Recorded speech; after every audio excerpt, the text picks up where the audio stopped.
Hello guys, आज हम लोग सी टेट का जो टॉपिक है शिक्षण के स्तर, इसके बारे में डिस्कस करेंगे। तो आइए वीडियो को स्टार्ट करते हैं। तो शिक्षक के स्तर को 3 स्तरों में बांटा गया है। आइए जान लेते हैं वो कौन कौन सा है। तो पहला है स्मृति स्तर या फिर मेमोरी लेवल। तो मेमोरी लेवल या स्मृति स्तर को देने वाले जो मनोवैज्ञानिक है वो हर्बर्ट हैं। इस स्तर में बच्चे के रटने पर बल दिया जाता है और ये शिक्षण अधिगम प्रक्रिया का सबसे निचला स्तर होता है। इसी को स्मृति स्तर कहते हैं। इस स्तर के जो शिक्षण अधिगम का उद्देश्य केवल ज्ञान प्राप्त करना होता है और यह छोटी कक्षाओं के लिए होता है। अर्थात हम लोग कह सकते हैं कि जो स्मृति स्तर होता है वो प्राथमिक कक्षाओं के लिए उपयोगी होता है और यह अधिगम की जो प्रक्रिया होती है सबसे निचले स्तर पर कार्य करती है और इसमें बच्चों पर रटने पर जोर दिया जाता है और इसको स्मृति स्तर को देने वाले जो मनोवैज्ञानिक है वो हर्बर्ट हैं। और इस स्तर के शिक्षण अधिगम का उद्देश्य केवल ज्ञान प्राप्त करना होता है। आइए जान लेते हैं स्मृति स्तर की अवस्थाएं क्या होती हैं। तो स्मृति स्तर की अवस्थाएं 4 होती हैं: अधिगम, धारण, प्रत्यास्मरण, पहचान। अर्थात लर्निंग, धारण, प्रत्यास्मरण, पहचान, ये स्मृति स्तर की अवस्थाएं हैं।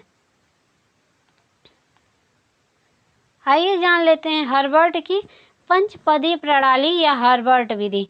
तो इस विधि में हर्बर्ट ने शिक्षण के पद बताए हैं कि कैसे बच्चे को पढ़ाना है। दैनिक पाठ्य योजना के लिए इस विधि का प्रयोग किया जाता है।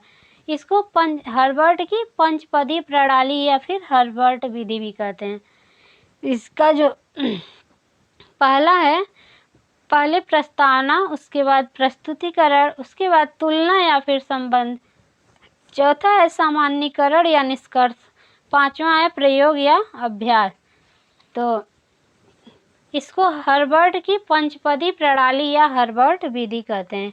इस विधि में हर्बर्ट ने शिक्षण के पद को बताए हैं कि बच्चे को कैसे पढ़ाना है।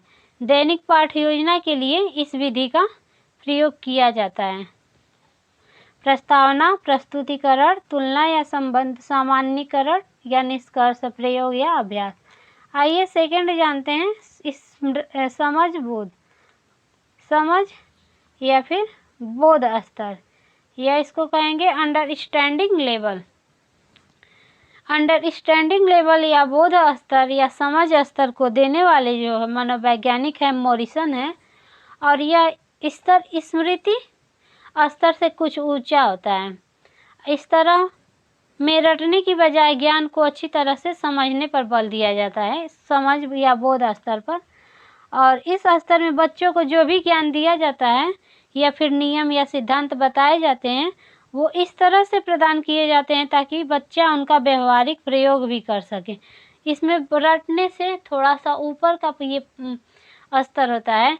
इसमें समझ करके बच्चा सीखता है और इसमें नियम या सिद्धांत बच्चों को बताए जाते हैं वो इस तरह से प्रदान किए जाते हैं ताकि उनका बच्चा जो है व्यवहारिक जीवन में प्रयोग कर सके। रटने के बजाय इसको अच्छी तरह से समझने पर बल दिया जाता है। और इसमें अंडरस्टैंडिंग लेवल या फिर बोध स्तर जो होता है मोरिसन ने दिया था। आइए जान लेते हैं चिंतन स्तर क्या होता है। तो जो थर्ड है चिंतन स्तर, इस शिक्षण अधिगम का सबसे ऊंचा स्तर माना जाता है। चिंतन स्तर का ये शिक्षण अधिगम का सबसे ऊंचा स्तर चिंतन स्तर को माना जाता है और इस स्तर में बच्चे को अपनी मानसिक शक्तियों के विकास के पूर्ण अवसर प्राप्त होते हैं। इसमें पहले बच्चे को विभिन्न नियमों, सिद्धांतों आदि की जानकारी दी जाती है, फिर उन्हें स्वतंत्र रूप से इस पर चिंतन करने और निष्कर्ष निकालने के अवसर दिए जाते हैं।